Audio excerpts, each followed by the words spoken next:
अभी मजा आएगा ना भिड़ो।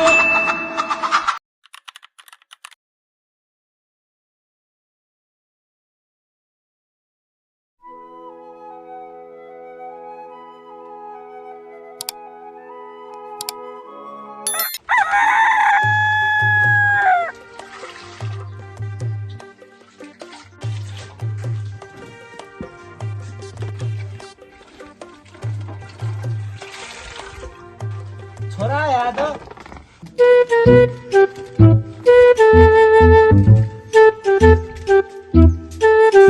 यहाँ त कपै धुन सकिरहेको छैन। होइन म धुन्न कपडा सपडा भन आन।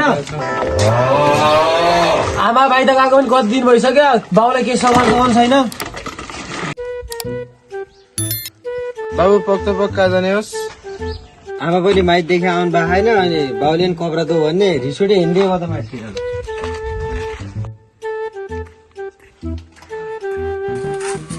ओ सब्जी तैँले किन कराउँछौ यार? किन र भड्डु के काम थियो?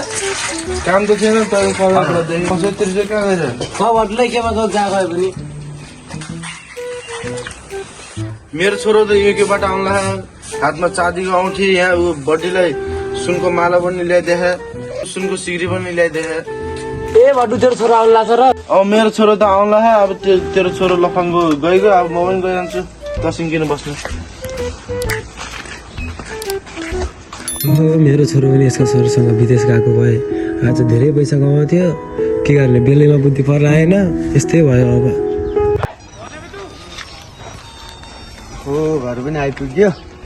बाबा कता हुनुहुन्छ?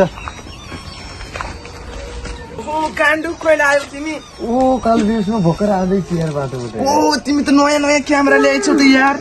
यो नगराउ न यार, यो हल्का बिग्रिनु सक्छ, महँगो हो कि यो। यार जाम देवी, आज तिमी आएको खुसियालीमा पार्टी गरिदिनु पर्छ यार। डिएसएल मैले घरै गएन यार। होइन यार त्यो घर त गइहाल्नु पर्छ, हामी नगराउनु म घर अब जाउँ न खाइदिइहाल्नुलाई कि।